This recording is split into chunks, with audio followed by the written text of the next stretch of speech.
백날 해봐야 효과 1도 없어요. 내 피부도 같이 녹아요. 후천적으로도 얼마든지 더 아름다워질 수도 있습니다.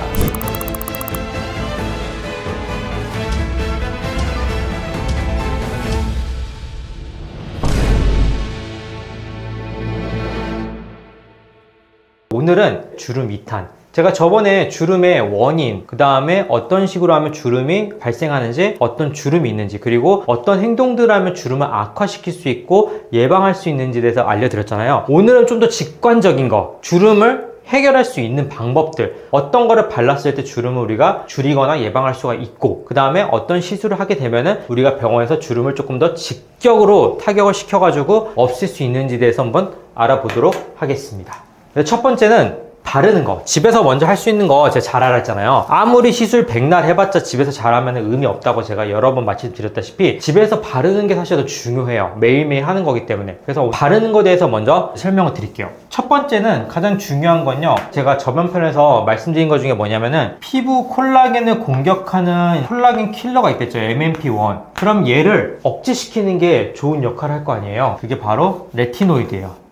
비타민 A 유도체가 얘를 직격타로 억제를 시키면서 콜라겐을 생기게 해주는 걸 또 활성화시켜요. 그래서 얘는 방패도 있고요, 칼도 있는 거예요. 그래서 방패로 콜라겐 공격하는 애를 막아버리고 그 다음에 콜라겐을 발생시키게끔 공격도 해주는 애야. 그러다 보니까 계속 쓰이는 거예요. 그래서 얘는 이제 좀 종류가 여러 가지가 있거든요. 닐, 놀, 날, 그 다음에 트레티노인. 여기는 이제 좀 별개로 놓고요. 왜 그러냐면은 얘는 좀 이제 의약품으로 두는 경우가 많아요. 그래서 화장품에서 사실 트레토인은 얻기가 불가능해요. 얘는 대부분 처방약품이고 가장 강력합니다. 그래서 그 전에 이제 우리가 쓰는 게 뭐냐면은 보통 레티놀을 먼저 쓰고요. 그 다음에 레티놀에서 조금 더 이제 효과를 원하고 싶다라고 하는 분들은 레티날을 씁니다. 다만 이쪽으로 갈수록 피부에 대한 자극은 세져요. 그래서 효과도 올라가지만 자극도 세진다.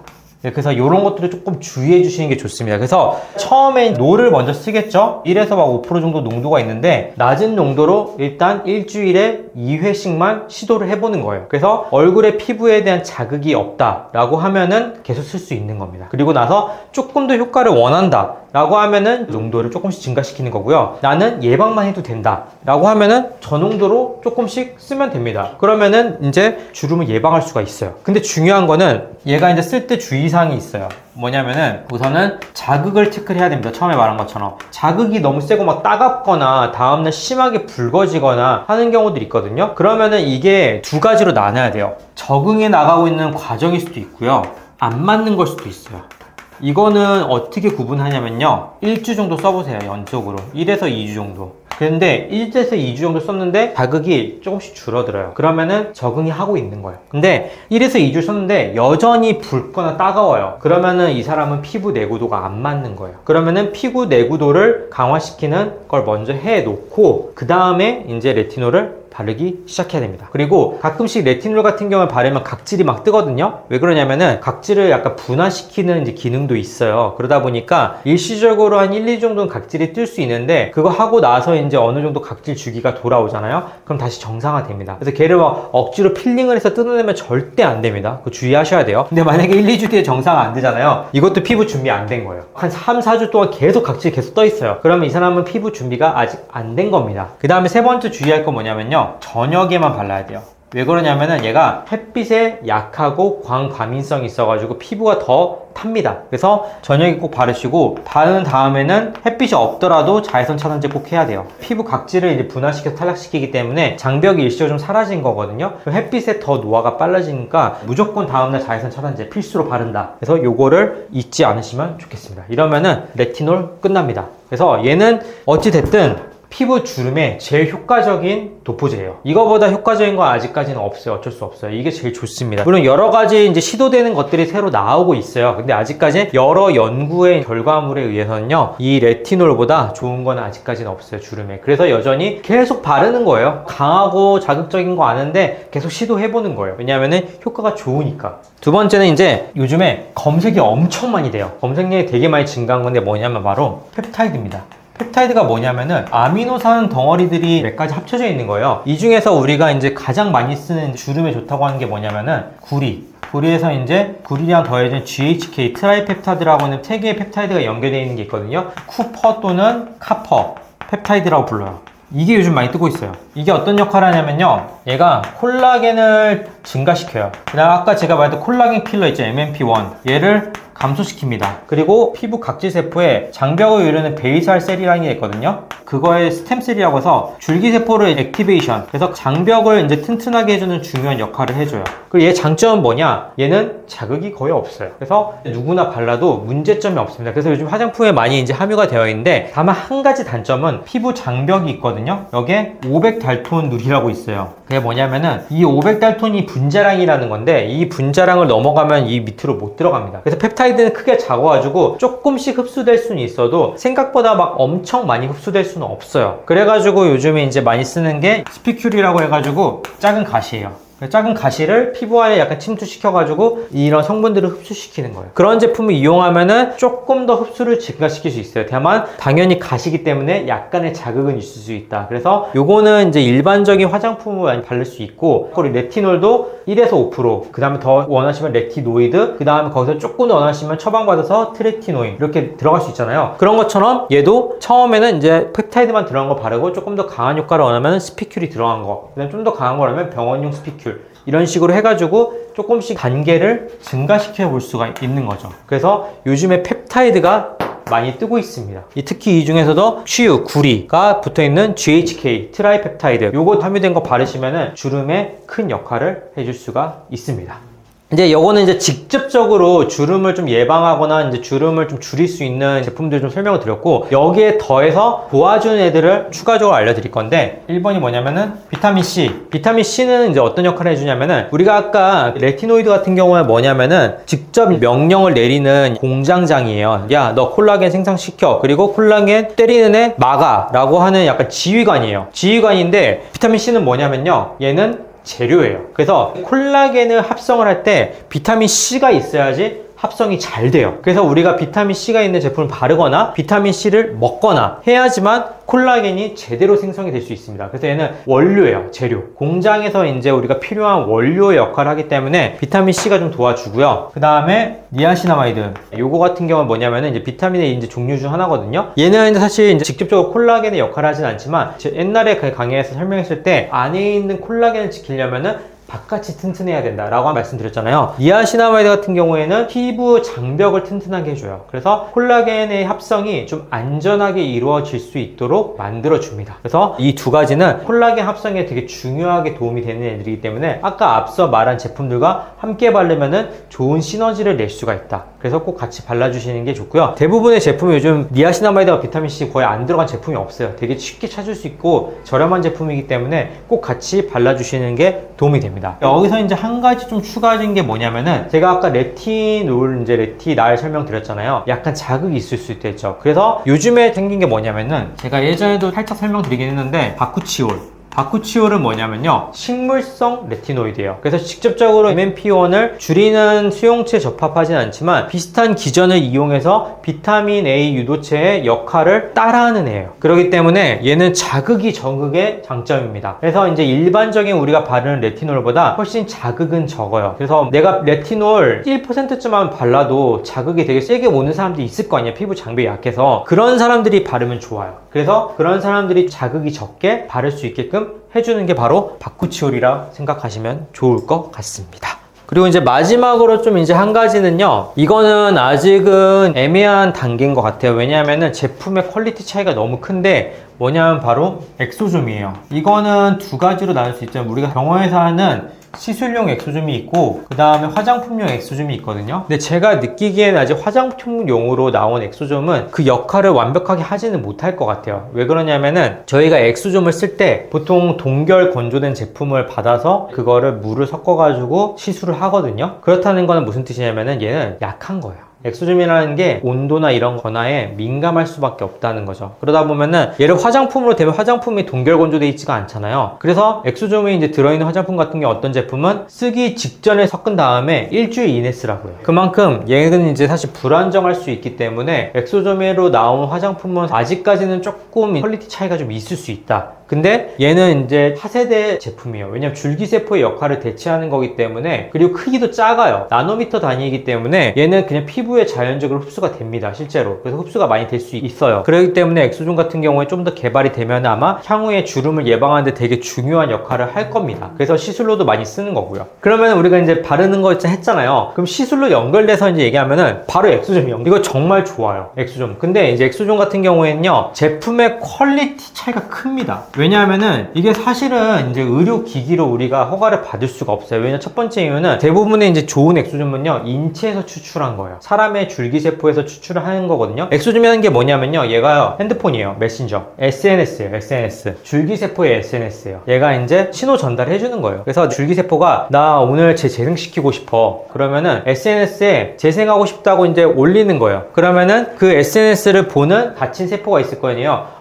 제가 있네? 나 재생 시작할게. 약간 이런 느낌인 거예요. 근데 얘는 장점은 뭐냐? 세포가 없어요. 우리가 줄기세포가 왜 이제 걱정이 되냐면은, 우리가 장기이식 함부로 못 받죠. 똑같은 거. 줄기세포도 결국엔 장기이식과 비슷한 건데, 남의 줄기세포를 받으면은 남의 줄기세포기 때문에 공격을 해가지고 면역반응이 생길 수 있는데, 얘는 세포가 없는 거예요. 그러다 보니까 면역반응이 안 생기는 게 장점인 거죠. 그래서 남의 줄기세포도 엑소좀을 쓸 수가 있다. 그러면 우리가 셀트리나 이런 것들에 보면은 우리가 제대열 같은 거 저장 많이 했거든요. 저도 제 딸의 제대열 저장 시켜놨어요. 나중에 어떻게 쓰일지 모르니까. 그런 것들을 우리가 엑소좀을 추출해가지고 남의 것도 활용을 할 수가 있는 거죠, 허가가 있으면은. 왜냐면 사실 내 거 줄기세포 건강해봤자 얼마나 건강하겠어요. 나이가 들어가지고 다 노쇠해가지고. 물론 저는 제가 젊다고 생각하지만 40살이 넘은 줄기세포잖아요. 그냥 건강할까요? 예전처럼 튼튼하지가 않을 거 아니에요. 제일 좋은 줄기세포는 태어났을 때 태아 줄기세포예요. 배아 줄기세포. 그때가 제일 좋은 거예요. 왜냐면 뭐로든 분화할 수가 있기 때문에. 얘는 보낼 수 있는 신호가 100만 가지예요. 막 다 보낼 수 있어요. 근데 성체 줄기세포, 내가 이제 어린이 돼서 생긴 줄기세포는 제한적이에요. 내가 딱 원하는 거 몇 가지밖에 못 던져요. 그러니까 신호가 적을 수밖에 없기 때문에 쓰임새가 적은 거죠. 그래서 어린 줄기세포가 당연히 좋은데, 세포가 있으면 우리가 쓸 수가 없으니까 전달 물질만 갖다 쓰는 거예요. 그게 바로 이제 엑소좀인 거죠. 근데 여기서 가장 큰 문제, 얘를 의료 물질이나 의료기기로 허가를 받아서 쓸 수 있으면은 그거를 생산하기 위한 설비들도 의료기기에 준해야 되거든요. 근데 아직까지 의료기기로 허가를 받을 수가 없어요. 첫 번째는 사람의 걸 써야 되기 때문에 윤리 문제. 두 번째는 사람마다 효과가 달라요. 그러니까 퀄리티가 일정하지가 않죠. 그럼 일정하지가 않은 제품들은요, 의료기기가 허락받기가 어려워요. 왜냐하면 효과가 왔다 갔다 하기 때문에. 그래서 실제로 우리가 이제 제품을 생산할 때 로트 번호라고 하거든요. 생성된 시기에 맞춰가지고 공장에서 나오는 이제 번호가 있는데, 그 로트 번호에 따라서 줄기세포 종류가 다를 수 있어요. 실제로 엑소좀 쓰다 보면요, 로트 번호마다 효과가 천차만별이에요. 그러다 보니까 얘를 의료기기로 허가를 받을 수가 없어서 지금 뭐로 받았냐면요, 화장품 허가예요. 그래서 우리가 엑소좀 시술할 때 주사로 시술을 안 하거든요. 발라가지고 MTS 하거나 아니면 포텐자라는 기계 이용하거나 바늘이 없는 기계를 이용해서 뿌리거든요. 그런 거를 이용한 이유가 왜 그러냐면은 직접적으로 주사를 할 수가 없어요, 법적으로. 그렇기 때문에 이제 화장품으로 나오게 되는 건데, 문제는 이 화장품이기 때문에 문제인 거예요. 그러면은 화장품이라는 것 자체는요, 의료기기가 아니기 때문에 법적 규제가 훨씬 낮아요, 생산할 때. 그러면은 완전한 멸균 상태가 사실 아니어도 돼요. 우리 피부 안에 집어넣어야 되잖아요. 근데 제대로 된 처리 시설로 거치지 않은 것들이 들어가게 되면은 피부에 오히려 안 좋은 역할을 할 수가 있는 거죠. 그래서 얘는 제대로 된 퀄리티의 엑소좀을 꼭 써야만 원하는 효과가 얻을 수 있어요. 그래서 줄기세포를 할 때 우리가 배양액이라고 하거든요. 배양액에서 줄기세포를 배양을 시켜가지고 더 개수 늘려요. 개수 늘리는 거에서 엑소좀을 분비한 거를 빼내야 되는데, 거기서 배양액 같은 경우는 사실 이것저것 많이 들어서 피부에 안 좋은 성분들이 많거든요. 그게 다 들어가 있는 경우가 많아요. 제대로 처리가 안 돼서. 그러면 걔는 사실 엑소좀이라고 하지만 피부에 오히려 자극을 줄 수가 있어요. 그래서 옛날에 어떤 것들이 있냐면은 되게 안 좋은 엑소좀들을 막 주입을 해가지고 얼굴에 막 피부 트러블 나고 되게 안 좋게 오히려 되는 경우들이 있거든요. 그게 그런 거예요. 그러니까 제대로 퀄리티 처리가 안 된 거죠. 그래서 엑소좀은 제대로 된 퀄리티가 있는 제품을 쓰시게 되면은 정말 좋은 효과를 낼 수 있지만, 그렇지 않은 걸 쓰면 오히려 피부에 문제가 생긴다. 그래서 엑소좀은 아직까지는 올바른 엑소좀을 쓸 수 있는 거를 잘 찾아야 돼요. 그거 일단 첫 번째고요. 그리고 두 번째 같은 경우에는 이게 사실 가장 중요해요. 두 번째가 처음에 엑소좀부터 시작하겠는데 이게 제일 중요해요. 이거 별표 완전 땡땡땡 쳐야 돼요. 이거 수십억 아끼는 거예요. 뭐냐면요, 우리가 주름하면은 무조건 나오는 거 보톡스. 이거는 꼭 받으세요. 무조건. 왜냐하면 보톡스 요즘 얼마 안 하잖아요. 이거 3개월에 한 번씩만 맞으면 되거든요. 3개월에 한 번씩 맞잖아요. 주름 정말 많이 예방돼요. 실제로 보톡스를 1년성 쌍둥이 자매할 때 한 명은 보톡스를 10년 동안 맞고 한 명은 안 맞고 10년 뒤에 봤거든요. 얼굴 달라집니다. 10년 동안 맞은 자매가 훨씬 더 젊어 보여요. 보톡스의 역할 자체가 그만큼 중요해요. 그래서 얘가 특히 어디에 중요하냐, 우리가 기본 3종 세트라고 하거든요. 이마, 미간, 눈가, 이 세 가지 꼭 맞으세요. 꼭. 이마는 약간 세모예요. 왜냐하면은 안검하수가 좀 심하신 분들은 이마 너무 좀 세게 맞으면 이제 눈이 약간 처져가지고 불편할 수 있는데, 그것도 사실 의사의 스킬로 좀 조절할 수 있거든요. 그래서 이 세 군데는 꼭 맞으세요. 이게 뭐냐면 보톡스는요, 근육을 움직임을 막는 거예요. 직접적으로 근육 움직임이 끊어버린다. 근육은 어떻게 되냐면은 이 신경 시냅스라고 하는 데가 있어요. 그리고 여기 이제 근육이 이렇게 달라붙어 있거든요. 그러면 뭐냐면은 우리 뇌에서 이제 얘 움직여 라고 이제 신호 보낼 거 아니에요. 그럼 신경 시냅스에서 신호 전달 물질들을 보내가지고 근육을 수축시키는 거예요. 그럼 보톡스가 뭐 하냐면은 여기를 막아가지고 신호전달 물질이 못 달라붙게 만드는 거예요. 그러면은 근육이 못 움직여요. 그러면 얘 나중에 없어지는 거 아니에요? 영구적인 거 아니에요? 영구적이긴 해요. 여기 달라붙으면요, 이게 떨어져 나가는 건 아니에요. 근데 어떤 게 생기냐면은 우리 몸의 신경은요, 재생을 해요. 그러면 어떻게 되면은 여기서 또 다른 시냅스가 생겨요. 이렇게. 얘는 그냥 그대로 있고, 그러면서 이 근육을 움직일 수 있게끔 다시 만들어 줍니다. 그게 3개월이에요. 그래서 3개월 동안 지나면요, 다시 운동할 수 있는 상태로 이제 변하게 됩니다. 그래서 이제 나중에 내가 만약에 안 맞는 것 같다 그러면은 그때부터 중단하면 효과 다시 사라지는 거예요. 다시 원래대로 돌아옵니다. 그렇기 때문에 3개월마다 맞으면은 주름을 예방을 할 수가 있어요. 직관적으로. 그러니까 얘는 진짜 꼭 해야 돼요. 가격도 정말 싸거든요. 이건 정말 병원마다 좀 다르긴 하는데, 요거 3종 세트 담았는데 싸게는 3만원에서 비싸봐야 10만원이에요. 좀 비싼 제품을 쓰면 20만원까지 올라가는 경우도 있긴 한데, 대부분 3만원에서 10만원이거든요. 3개월에 한 번이에요. 커피 몇 잔 안 먹으면 돼요. 그러면 나중에 수억 아낄 수 있어요. 근데 이제 내가 이미 주름이 생겼다 그러면 이제 콜라겐을 만들어야겠죠. 그래서 이제 들어가는 게 콜라겐 부스터. 요즘 가장 많이 하는 거예요. 콜라겐 부스터가 이제 해주는 거 두 가지가 있어요. 볼륨 부스터가 있고요, 탄력 부스터가 있어요. 우리가 굵은 흉 주름 있잖아요. 걔는 어떻게 된 거냐면은 이렇게 패인 거예요. 그러면 얘가 이렇게 잡고 있거든요. 일종의 흉터인 거예요. 그럼 여기에는 이런 식으로 뭔가 이렇게 채워주지 않으면은 얘는 안 올라가요. 백날 해봐야. 그럴 때 콜라겐 부스터 쓰는 거예요. 그래서 얘는 이제 볼륨을 좀 채워주는 콜라겐 부스터를 쓰는 거고, 옛날에는 이제 필러를 많이 썼거든요. 근데 저는 개인적으로 아직까지도 즉각적으로 좀 이제 볼륨을 채워주는 거는 히알루론산 기반으로 된 필러가 제일 직관적이라고 생각해요. 그래서 요거는 좀 최소량으로 내가 딱 적절하게 필요한 볼륨만큼만 채워주는 거는 필러 부스터가 제일 좋고요. 대신 요즘에 필러 중에도 어떤 것들이 있냐면요, 필로웨이브나 뭐 이제 프로필러, 한국에는 대신 프로필러가 없습니다. 허가가 안 나가지고. 이거는 히알루론산으로 만들어져 있는데, 실제로 우리가 HA 필러처럼 볼륨이 오래 유지되는 게 아니라 어느 시간 동안 이제 HA가 들어가면서 여기 안에서 또 이제 활성화를 시켜서 콜라겐을 추가적으로 만들어요. 그래서 이런 볼륨 부스터들도 있다. 안전한. 히알루론산 제일 무서운 게 뭐냐면은 혈관을 막아가지고 괴사 생기는 거, 그런 거를 좀 예방할 수가 있죠. 그래서 제가 요즘 콜라겐 부스터를 추천드리는 이유가 뭐냐면은 즉각적으로 바로 효과 나타나는 건 아니지만 천천히 볼륨을 채워가지고 자연스럽게 차오르게 만들 수가 있어요. 그래서 콜라겐 부스터를 좀 추천드리고, 그 다음에 탄력 부스터. 피부 전체적으로 느슨해져 있잖아요. 그럼 탄력 부스터 해야 돼요. 그러면 탄력을 잡아주면서 탱탱해지죠. 그러면은 약간 꺼지거나 주름 같은 것들이 많이 예방해주고,